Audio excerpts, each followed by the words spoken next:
Shalom Bapak Ibu Saudara, kita bersyukur bahwa kita berada di minggu kedua bulan Maret 2021. Pandemi Corona masih berjalan terus, tapi kita juga bersyukur bahwa ibadah dan pelayanan kita tetap berjalan terus dan menikmati pemeliharaan Tuhan. Kita berdoa agar COVID segera berlalu dari negara kita, dari bangsa kita, dari sekitar kehidupan kita. Baik, kembali kita mendengarkan firman Tuhan hari ini dengan judul firman Tuhan, waspadai tipu muslihat iblis di balik pelayanan sensasional. Firman Tuhan dalam Efesus 6 ayat 11 berkata, kenakanlah seluruh perlengkapan senjata Allah supaya kamu dapat bertahan melawan tipu muslihat iblis. Kita telah belajar minggu kemarin bagaimana tipuan iblis kepada Tuhan Yesus Kristus yang tidak mempan. Jadikanlah batu-batu ini menjadi roti kalau memang engkau adalah anak Allah. Tetapi Tuhan Yesus menjawab dengan firman Allah yang jelas, manusia tidak hidup dari roti saja, tetapi dari setiap firman yang keluar dari mulut Allah. Hari ini kita mempelajari cobaan yang kedua daripada iblis kepada Yesus. Dan tentunya kita juga harus menyadari bahwa kalau Yesus saja dicobai oleh iblis, apalagi kita yang jadi pengikut Yesus. Dalam Matius pasal 4 ayat 1 dikatakan bahwa maka Yesus dibawa oleh roh ke padang gurun untuk dicobai iblis. Bapak Ibu Saudara, iblis selalu mencari kesempatan bagaimana cara menjatuhkan orang percaya, dan itu dimulai dengan cobaannya kepada Yesus Kristus yang diutus untuk datang menyelamatkan orang-orang yang percaya kepada Dia. Perlu kita ketahui bahwa setelah Yesus dibaptis dan sebelum Ia memulai pelayanannya, Roh Kudus membawanya ke padang gurun. Jelas sekali dalam ayat ini katakan bahwa Yesus dibawa oleh roh ke padang gurun untuk dicobai iblis. Jadi inisiatif untuk membawa Yesus ke padang gurun agar dicobai oleh iblis adalah Roh Kudus. Yesus tidak mencari pencobaan bagi dirinya sendiri. Saudara juga jangan cari-cari pencobaan, jangan cari masalah. Roh Kudus akan menuntun engkau kepada pencobaan. Dan Roh Kudus tentu punya tujuan. Kenapa Yesus dibawa ke padang gurun untuk dicobai oleh iblis? Sasaran utama daripada cobaan iblis adalah selalu orang-orang yang berkomitmen untuk melayani sungguh-sungguh, yang mau hidup sesuai kehendak Allah. Nah, waspadalah Bapak Ibu Saudara, karena kalau saudara lebih sungguh-sungguh melayani Tuhan atau lebih setia melayani Tuhan setelah lahir baru, ingat, iblis selalu memposisikan diri sebagai lawan Anda. Sebaliknya, jika saudara jadi orang Kristen tetapi hidup tidak sesuai kehendak Allah, tapi hidup sesuai dengan kehendak iblis, artinya saudara tidak memposisikan diri sebagai ancaman bagi iblis, maka iblis tidak akan mencobai saudara. Hanya orang-orang tertentu yang dicobai oleh iblis. Yesus dicobai oleh iblis untuk menjatuhkannya. Saudara juga akan mengalami hal yang sama dalam pelayanan. Banyak pendeta, banyak aktivis gereja itu berjatuhan oleh karena mereka adalah sasaran utama daripada iblis supaya berjatuhan. Nah, Bapak Ibu Saudara, mari kita pelajari firman Tuhan hari ini bahwa dalam ayat yang ke-5 dan 6, ketika Yesus berpuasa 40 hari, maka laparlah Yesus. Dalam kondisi lapar, ia dicobai untuk mengubah batu-batu menjadi roti. Tapi bukan cuma itu, ketika dia gagal menjatuhkan Yesus dalam hal kebutuhan pokok, ia tidak berhenti. Dia terus mencoba, mencari cara, mencari jalan. Bapak Ibu Saudara, jangan pernah berpikir bahwa iblis tidak akan mencobai saudara. Semakin saudara dekat dengan Tuhan, semakin saudara sungguh-sungguh dengan Tuhan, saudara memposisikan diri sebagai lawan daripada iblis. Maka iblis akan berusaha untuk menjatuhkan saudara dengan berbagai cara. Dia sangat gigih, sangat konsisten untuk menjatuhkan Yesus. Dan tentu juga saudara dan saya, iblis akan selalu mencari tempat-tempat di dalam hati saudara yang bisa disalahgunakan oleh iblis, dibodoh-bodohi dan ditipu oleh iblis. Ia tahu di mana kelemahan-kelemahan saudara. Yesus datang ke dalam dunia untuk menyelamatkan orang-orang dari kutuk dosa dan kutuk maut. Dan kita lihat bahwa iblis berusaha mencegahnya. Tetapi mari coba kita lihat Matius pasal 4 ayat 5 berkata, kemudian iblis membawanya ke kota suci dan menempatkan dia di bubungan bait Allah. Yesus ditempatkan oleh iblis di puncak bubungan bait Allah. Ada satu tempat di bait Allah, di atas puncak bubungan bait Allah, di mana setiap hari, setiap pagi sebelum matahari terbit, seorang imam berada di sana untuk meniup sangkakala. Sangkakala ini adalah suara untuk memanggil orang memulai mempersembahkan korban di bait Allah pada hari itu. Tempat itu kira-kira tingginya sampai ke tanah itu sekitar 30 sampai 40 meter. Tentu kalau orang jatuh dari atas itu remuklah, hancurlah. Nah, disitulah kira-kira Yesus dibawa oleh iblis. Bapak Ibu Saudara yang dikasihi Tuhan, semua orang percaya yang mau hidup sesuai dengan kehendak Allah, sekali lagi, pasti akan menjadi sasaran tembak daripada iblis. Tapi kita tidak perlu takut. Coba kita perhatikan ayat 6 dari ayat ini. Jika engkau anak Allah, jatuhkanlah dirimu ke bawah. Sebab ada tertulis, mengenai engkau ia akan memerintahkan malaikat-malaikatnya dan mereka akan menatang engkau di atas tangannya, supaya kakimu jangan terantuk kepada batu. Luar biasa. Yesus dicobai oleh iblis untuk menggunakan kekuasaannya, otoritasnya, statusnya, identitasnya sebagai anak Allah. Kalau engkau anak Allah, jika engkau anak Allah, jatuhkan dirimu ke bawah. Karena ada ayat yang menjamin bahwa di dalam Mazmur 91 ayat 12, malaikat-malaikat akan menatang engkau sehingga engkau tidak jatuh ke tanah. Bapak Ibu, ini menunjukkan bahwa iblis itu tahu ayat firman Tuhan. Sangat mungkin dia memahami, menghafal ayat-ayat firman Tuhan. Bagaimana dengan saudara?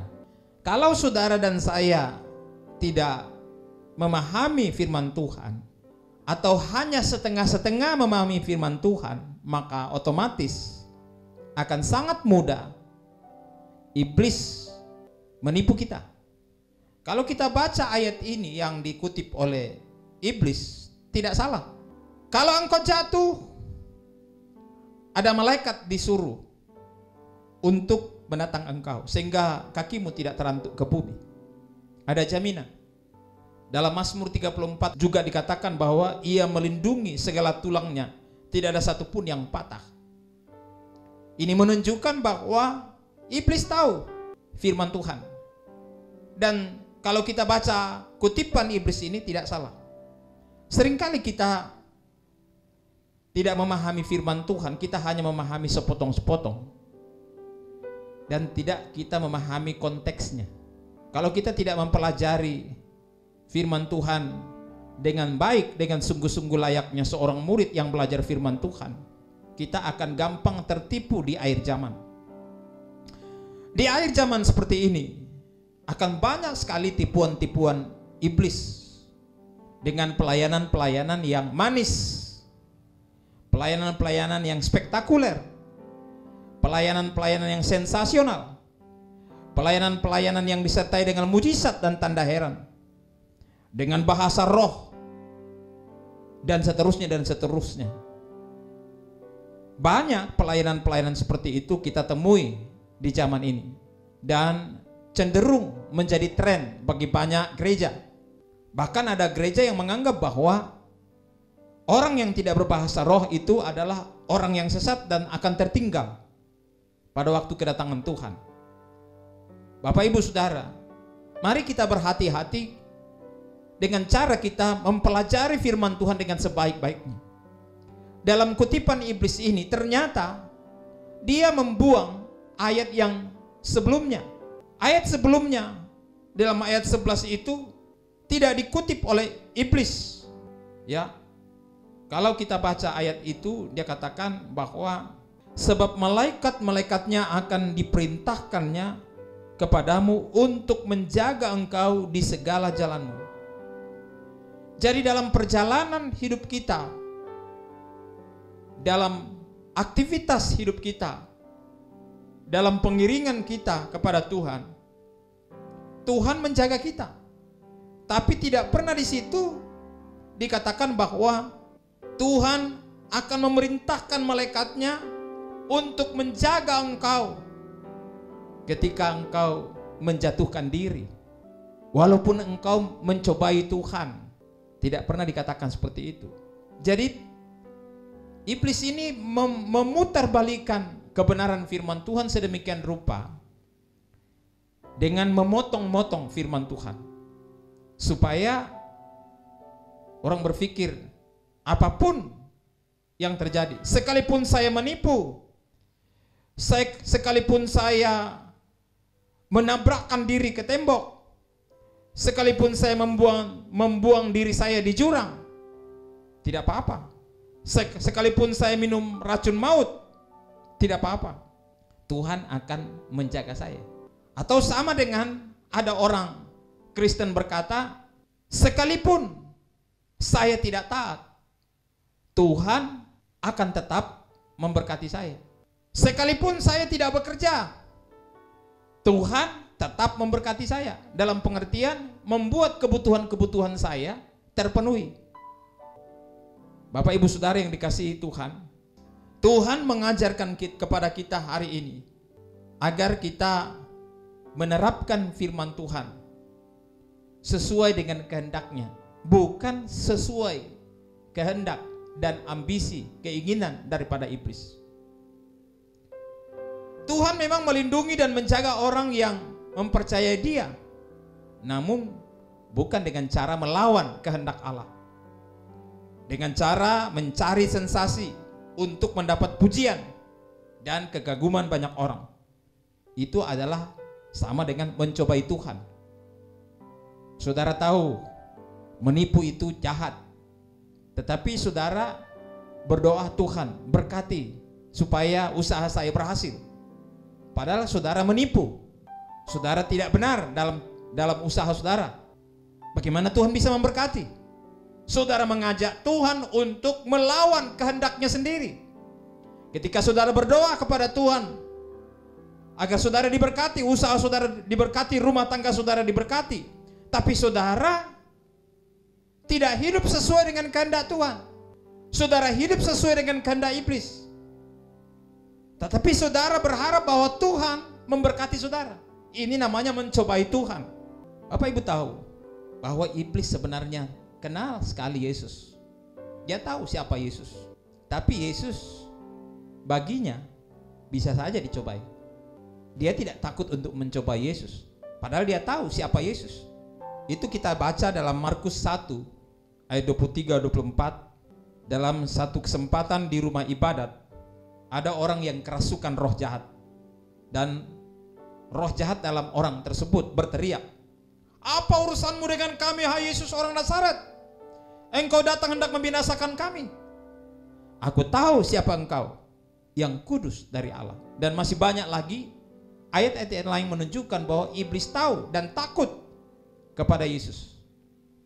Tapi dalam kesempatan ini kita baca kembali firman Tuhan tadi dalam ayat 1. Roh Kudus membawa Yesus ke padang gurun untuk dicobai oleh iblis. Sama halnya dengan Ayub. Tuhan mengizinkan iblis mendatangi Ayub untuk mencobai Ayub. Tujuan iblis mencobai adalah untuk menjatuhkan saudara supaya menjadi hambanya, tunduk, taat kepada dia. Tetapi Tuhan punya tujuan yang lain, bahwa lewat cobaan itu saudara menjadi lebih bijak, lebih kuat, lebih berharap kepada Tuhan, lebih rendah hati, dan lebih memahami Tuhan. Kalau kita pelajari Ayub, dia berkata, "Sebelumnya saya hanya mengenal Tuhan dari apa kata orang, tetapi sekarang mataku telah memandang Dia. Dan sekalipun Ia menguji aku akan muncul seperti emas yang murni." Perhatikan baik, bahwa cobaan kepada Ayub itu membuat dia kuat, membuat dia murni seperti emas. Dan kemudian kita tahu Ayub diberkati Tuhan luar biasa. Yesus akan menghadapi pelayanan selama 3,5 tahun. Dalam usia 30, sebagaimana kebiasaan Yahudi, usia 30 adalah usia paling matang dan dianggap paling matang untuk sebuah tugas pelayanan, keimamatan atau pelayanan kepada Tuhan. Dan Yesus memulai pada usia 30 tahun. Dia akan menghadapi banyak tantangan, dia akan menghadapi banyak persoalan, dia akan menghadapi banyak penderitaan, dia akan menghadapi banyak godaan-godaan dari orang-orang Yahudi. Dan dia harus kuat. Ya, katakanlah bahwa Yesus itu sedang latihan di padang gurun. Sebelum turun lapangan, dia harus ada sparring partner. Dan iblis diutus, katakanlah seperti itu. Tidak ada di Alkitab katakan seperti itu. Tapi kalau kita baca ayat 1 tadi, roh membawa dia ke padang gurun untuk dicobai. Dan yang punya kekuatan untuk mencobai Yesus hanya iblis saja. Kita semua sebagai pengikut Yesus akan berhadapan dengan cobaan-cobaan iblis. Kalau iblis tidak gentar mencobai Yesus Kristus, dia juga tidak akan gentar mencobai Anda yang giat dalam pelayanan. Semakin dekat kedatangan Tuhan, akan semakin gencar pekerjaan iblis untuk menjatuhkan orang-orang percaya. Bahkan dikatakan, bahkan orang-orang pilihan akan dijatuhkan.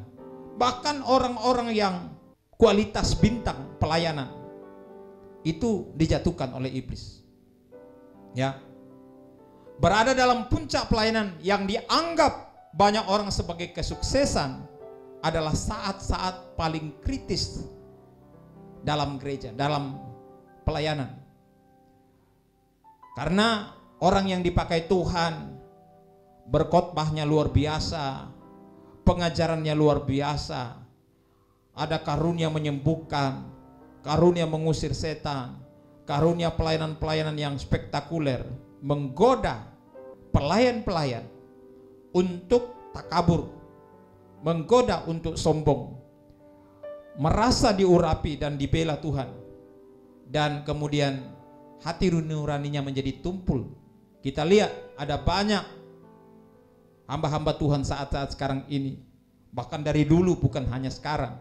Dari dulu terlalu banyak orang-orang yang dipakai Tuhan luar biasa yang kemudian berjatuhan seperti bintang-bintang berjatuhan. Hati dan pikirannya dikuasai oleh ambisi pengakuan manusia, sehingga tanpa sadar ia mulai mengandalkan dirinya dengan merasa bahwa dia dibela oleh Tuhan, ditolong oleh Tuhan, disertai dengan Tuhan, dan kelihatannya dia diurapi. Pelayanannya besar, dahsyat. Terlalu banyak orang berpikir seperti itu, bahwa saya masih tetap dipakai Tuhan, saya masih tetap diurapi Tuhan. Tapi tanpa sadar ia telah ditipu oleh iblis sedemikian rupa, menggunakan otoritasnya, pelayanannya, karunia-karunianya untuk taat kepada iblis. Nanti kita akan memperhatikan. Dalam kebenaran ini dikatakan bahwa jika engkau betul-betul anak Allah, lakukanlah sesuatu mujizat yang sensasional. Jatuhkan dirimu dari hubungan bait Allah pada waktu pagi ketika fajar menyingsing di ufuk timur Bukit Hermon. Sangkakala dibunyikan, orang-orang mulai berkumpul. Itulah saat yang paling tepat engkau menjatuhkan diri. Tapi ketika engkau menjatuhkan diri, malaikat datang menopang engkau sehingga engkau tidak jatuh. Orang-orang akan melihat, orang-orang akan menyaksikan, wah luar biasa, siapa dia? Oh dia Mesias, dia orang hebat. Maka seluruh bangsa Israel itu akan terkagum-kagum dan mengikut engkau. Ya, setan mencoba Yesus agar ia menggunakan hal-hal yang spektakuler dan sensasional di dalam pelayanannya agar dapat menarik pengikutnya sebanyak mungkin. Dan inilah cara yang digunakan oleh nabi-nabi palsu dalam pelayanan-pelayanan di akhir zaman, dan dicatat oleh Alkitab, dicatat juga dalam sejarah. Orang-orang yang menggunakan nama Tuhan, bahkan berkata ia adalah Mesias, seperti Teudas dalam Kisah Rasul 5. Ia muncul di Israel di kalangan orang Yahudi dan mengaku bahwa ia punya keistimewaan karena dia adalah Mesias. Banyak orang mengikut dia pada waktu itu, lebih daripada jumlah pengikut Yesus yang hanya 12. Ada banyak nabi-nabi sekarang ini yang kemudian meramalkan di langit ada begini, ada begitu, ini begini, ini begitu. Wah, luar biasa, sangat-sangat spektakuler. Terlalu banyak sensasi-sensasi sekarang ini. Ada penglihatan-penglihatan, saya telah melihat. Wah, ada seperti ini, ada seperti ini, COVID-19 begini begitu.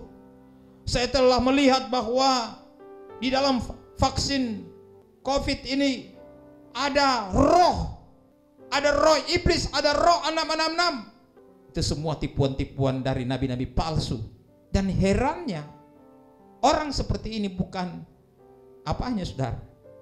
Banyak orang berbondong-bondong mengikuti pelayanan-pelayanan seperti ini.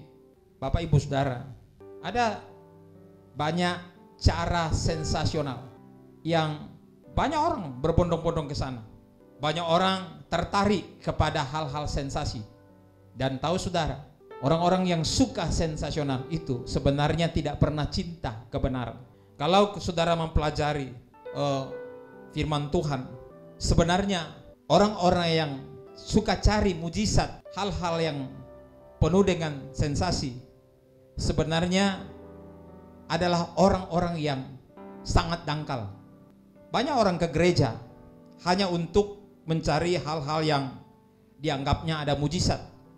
Ada orang yang ke gereja dan berkata, saya mau di gereja ini selalu ada sesuatu yang luar biasa. Ada penumpangan tangan. Dan ketika ditumpangkan tangan, orang itu gemetar dan kemudian jatuh bertumbang-tumbangan. Hanya dengan meniup, maka orang jatuh. Saya tidak anti mujizat Bapak Ibu. Tapi orang yang mencintai mujizat pada umumnya tidak mencintai Tuhan. Pada umumnya orang mencintai mujizat itu tidak dewasa, imannya dangkal, karena ia hanya mengandalkan hal-hal yang spektakuler, mujizat, tanda heran dan sebagainya, sesuatu yang wah. Makanya banyak pelayanan atau pelayan yang kelabakan. Apalagi yang akan saya buat supaya orang tetap tertarik senang dengan pelayanan saya, maka segala macam cara digunakan. Kalau habis sensasi ini menjadi biasa, berikutnya bikin lagi sensasi-sensasi yang lain supaya orang tertarik. Berikutnya lagi menjadi hambar, lalu kemudian bikin lagi sensasi-sensasi baru. Maka dia akan semakin terperosok ke dalam kesesatan. Coba saudara amati kegerakan-kegerakan seperti itu, dan sangat digandrungi oleh jemaat-jemaat pencari sensasi. Saya berharap bahwa jemaat AOC bukan jemaat yang mengejar sensasi. Karena Matius 24 ayat 24 berkata, sebab Mesias palsu dan nabi palsu akan muncul, dan mereka akan mengadakan tanda-tanda yang dahsyat dan mujizat-mujizat, sehingga sekiranya mungkin mereka menyesatkan orang-orang pilihan juga. Banyak orang-orang yang terpilih tapi sangat disayangkan tidak mendalam memahami firman Tuhan. Firman Tuhan yang dipakai seringkali ditafsirkan secara subjektif. Pencinta mujizat akan tersesat oleh tipu muslihat iblis. 2 Tesalonika pasal 2 ayat 9. Kedatangan si pendurhaka itu adalah pekerjaan iblis, dan akan disertai rupa-rupa perbuatan ajaib, tanda-tanda dan mujizat-mujizat palsu, dengan rupa-rupa tipu daya jahat terhadap orang-orang yang harus binasa, karena mereka tidak menerima dan mengasihi kebenaran yang dapat menyelamatkan mereka. Jadi rupanya pencinta-pencinta mujizat ini tertarik kepada mujizat-mujizat palsu. Kenapa mereka tertarik kepada mujizat-mujizat seperti itu? Karena Tuhan membiarkan dia tersesat. Kenapa Tuhan membiarkan orang seperti ini tersesat? Karena mereka tidak mengasihi dan tidak menerima kebenaran yang dapat menyelamatkan mereka. Dan itu sebabnya ayat 11 berkata, itu sebabnya Allah mendatangkan kesesatan atas mereka yang menyebabkan mereka percaya akan dusta. Sangat sulit membuat orang-orang yang tertarik kepada mujizat untuk meninggalkan gaya hidup, selera pencinta mujizat pada dirinya. Maka ketika dia tidak menemukan mujizat, dia akan cari mujizat lain. Dia akan terus mencari mujizat. Dia akan terus mencari sensasi-sensasi. Dan kalau dia tidak menemukan sensasi, maka dia akan menciptakan sensasi itu sendiri. Sedemikian rupa, agar ia terobsesi terus menerus dan menikmati obsesi-obsesi itu tersebut terus menerus. Tahukah Bapak Ibu Saudara, sebenarnya Yesus tidak pernah berusaha menarik orang dengan mujizat-mujizat. Justru Yesus menghindari orang-orang yang berusaha mencari mujizat. Yesus memang membuat mujizat, tetapi bukan untuk mencari popularitas, melainkan karena belas kasihan kepada orang banyak. Dia membuat mujizat, tetapi dia tidak mau orang mengikut dia atau percaya kepadanya hanya karena mujizat itu. Coba saudara baca di dalam Yohanes pasal 2 ayat 23 dan 24. Ayat 23 dari Yohanes pasal 2, banyak orang percaya dalam namanya karena mereka telah melihat tanda-tanda yang diadakannya. Ayat 24, tetapi Yesus sendiri tidak mempercayakan dirinya kepada mereka karena ia mengenal mereka semua. Ayat 25, dan karena tidak perlu seorang pun memberi kesaksian kepadanya tentang manusia, sebab ia tahu apa yang ada di dalam hati manusia. Perhatikan Bapak, Ibu, Saudara, Yesus tidak mempercayakan diri kepada mereka yang percaya kepada Yesus karena mujizat-mujizat. Karena apa? Yesus tahu hati mereka, bahwa mereka tidak cinta kebenaran. Mereka hanya cinta mujizat. Mereka hanya cinta sensasional. Mereka hanya cinta kuasa Tuhan. Mereka hanya cinta berkat Tuhan. Pengalaman-pengalaman yang membuat mereka rasa sudah di sorga, padahal masih di bumi. Bapak Ibu Saudara, mari kita hati-hati sebagai orang percaya. Jangan sampai saudara seperti ayat 24 ini, Yesus tidak mempercayakan diri kepada mereka karena Yesus tahu Yesus mengenal mereka. Saat-saat sekarang ini iblis terus bekerja sedemikian rupa untuk menawan hati banyak orang dengan pelayanan-pelayanan yang spektakuler dan sensasional. Saya lebih menekankan dalam pelayanan bukan masalah mujizat, walaupun kita telah mengalami banyak mujizat dalam pelayanan, banyak pertolongan Tuhan, banyak hal-hal yang tidak terpikirkan telah terjadi. Tapi marilah kita sebagai jemaat Tuhan tidak fokus kepada mujizat, tetapi kita fokus kepada memahami kebenaran firman Tuhan supaya tidak mudah ditipu oleh iblis. Selanjutnya, bagaimana Yesus menghadapi godaan iblis, cobaan iblis, upaya iblis untuk menjatuhkan? Yesus menghadapinya dengan firman Tuhan. Yesus berkata dalam Matius 4 ayat 7, Yesus berkata kepadanya, ada pula tertulis, janganlah engkau mencobai Tuhan Allahmu. Kalau Yesus tidak memahami firman Tuhan, dia akan tergoda. Iya ya, enggak apa-apa saya gunakan cara ini supaya saya lebih populer dan pasti lebih cepat banyak orang mengikut saya. Saudara tahu, Yesus tidak, sekali lagi, Yesus tidak tergoda untuk massa. Yesus lebih fokus kepada pemuritan, bukan kepada pengikut orang banyak. Itu sebabnya Yesus hanya mempercayakan dirinya kepada orang-orang yang dipanggil menjadi muridnya. Bapak Ibu, Yesus tidak membiarkan dirinya untuk dipuja-puji, diikuti oleh ribuan orang, seperti dalam peristiwa dia memberi makan 5.000 orang laki-laki, belum termasuk perempuan dan anak-anak. Bisa jadi lebih 10.000 orang pada waktu itu. Tetapi kita tahu juga apa yang terjadi dalam Yohanes 6 ayat 66, tertinggal sisa hanya murid-muridnya saja. Yesus bertanya, apakah kamu tidak pergi juga? Perhatikan Bapak Ibu, pada akhirnya yang akan tetap setia bukanlah massa, bukan orang banyak, tetapi hanya murid. Jadi iblis menggoda dia untuk membuat hal-hal yang sensasional supaya langsung banyak jemaat.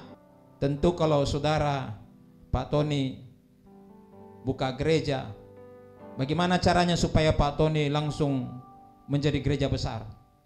Kira-kira apa yang dibuat? Yang akan dibuat adalah bikin sensasi. Yang pasti sensasinya adalah bikin makan bagi banyak orang. Apalagi Pak Tony kan punya catering. Jadi kasih makan gratis setiap minggu, maka banyak orang akan datang. Amin. Bisa saja seperti itu. Ada lagi yang cara yang lain. Dibuatlah undangan sedemikian rupa supaya banyak orang datang, maka setiap kali kebaktian apa yang dilakukan? Door prize. Motor door prize. Siapa yang ikut 5 bulan terus menerus di dalam setiap minggu, apa yang terjadi? Saudara Wandi menyediakan motor gratis. Dia mendapatkan nomor untuk punya kesempatan mengikuti undian mendapat motor, asalkan setia 5 bulan terus menerus setiap minggu hadir di gereja. Banyak orang akan datang. Yakinlah Wandi, kalau kau buka gereja cara seperti itu, banyak orang datang. Amin. Cara yang lain bisa Pak Hendy lakukan. Apa yang dilakukan? Dia akan undang tiap minggu artis ibu kota. Iya toh? Dan bukan hanya itu. Dia, istrinya bilang, Ibu Siska bilang, Pak, belum lengkap kalau cuma artis. Kita harus panggil hamba Tuhan yang paling diurapi, paling dipakai. Nanti kita pasang spanduk, hadirilah, saksikanlah pembuat mujizat terbesar di abad ini. Maka berbondong-bondonglah orang datang. Ketika dia tiup mic-nya, maka rebahlah semua orang. Maka semakin banyak orang tiap minggu datangkan pengkhotbah yang demikian, yang sensasional. Yesus tidak tertarik dengan godaan iblis supaya dia membuat sensasi, menjatuhkan diri dari bait Allah. Mujizat terjadi. Apa tidak bisa? Bisa. Apa tidak mungkin? Mungkin Yesus bisa lakukan, tapi dia tidak mau menggunakan hal seperti itu. Karena itu adalah cara-cara yang tidak dikehendaki Tuhan. Karena Yesus tidak mencari massa. Yesus mencari murid dan memuridkan mereka. Ada amin? Masih ada jemaat yang tertarik dengan hal-hal yang spektakuler. Silakan, tidak dipaksa. Amin. Saudara senang? Silakan. Nah, Bapak Ibu Saudara yang dikasihi Tuhan, Yesus berkata, "Hei, jangan kau coba-coba sama saya. Tertulis, jangan engkau mencobai Tuhan Allahmu." Bapak Ibu Saudara, saya beri contoh. Mencobai Tuhan itu adalah begini. Misalnya saudara sakit kanker, atau tepatnya sekarang ini lagi rame kena COVID-19. Kena COVID-19, dia bilang, "Saya percaya Tuhan pasti tolong saya. Dalam nama Yesus, COVID enyah dari roh saya, dari tubuh saya." Dia berdoa begitu. 2 hari, 3 hari, kenapa tidak ada perubahan? Hari keempat dia mulai sesak napas. Ngapa minne? Saya percaya saya ditolong Tuhan. Saya pasti ditolong Tuhan. Saya tidak mau pakai obat. Saya tidak mau imun tubuh. Imunku adalah kuasa Tuhan. Saya tidak makan obat, tidak makan vitamin, tidak makan makanan yang menambah imun tubuh. Saya tidak perlu. Saya percaya saja. Hari ke-5 tambah sesak. Hari ke-6 sudah tidak bisa nafas. Langsung malamnya inna lillahi. Kenapa? Mencobai Tuhan. Padahal ada sarana. Apa itu? Pertama, makan makanan yang menambah kekuatan imun tubuh. Ada sarana. Minum vitamin yang menambah kekuatan tubuh dari dalam. Ada juga obat penurun panas. Ada juga alat pernafasan, oksigen, supaya bisa bernafas. Tapi tidak mau mencobai Tuhan. Bapak Ibu sudah tahu racun berdasarkan Markus 16. Firman Tuhan katakan, saya boleh minum racun dan racun tidak mempan kepada saya. Lalu dia diminta minum racun, dia minum baygon. Mati tahu jeng. Sudah tahu racun, kenapa diminum? Kecuali engkau tidak tahu itu racun, engkau minum, Tuhan lindungimu. Engkau pelayanan lalu kemudian diberi racun karena engkau tidak tahu, tidak menjadi bahaya bagimu. Itu kata firman Tuhan seperti itu. Jadi saudara, jangan kita cobai Tuhan. Kita berharap Tuhan memberkati kita, tapi kita melawan kehendak Tuhan. Jadi Bapak Ibu Saudara, bedakan tindakan iman dan mencobai Allah, supaya dalam hidup ini kita tidak melakukan hal-hal yang bodoh yang mencobai Tuhan. Kalau iblis saja menguasai firman, lalu kita tidak menguasai firman, bagaimana kita tidak ditipu-tipu oleh iblis? Iblis lebih tahu banyak firman dan mudah membelokkannya untuk menipu orang Kristen yang tidak memahami firman Tuhan, yang tidak jadi murid Yesus, hanya pengikut saja, pengikut massa jemaat Tuhan pada umumnya seperti itu. Bapak Ibu Saudara, saatnya kita mencari Tuhan dengan segenap hati kita. Janganlah kita hanya tertarik kepada Tuhan karena mujizat-mujizatnya. Kita cari gereja hanya karena cari mujizat, hanya karena cari berkat-berkat. Tapi marilah kita belajar kebenaran firman Tuhan.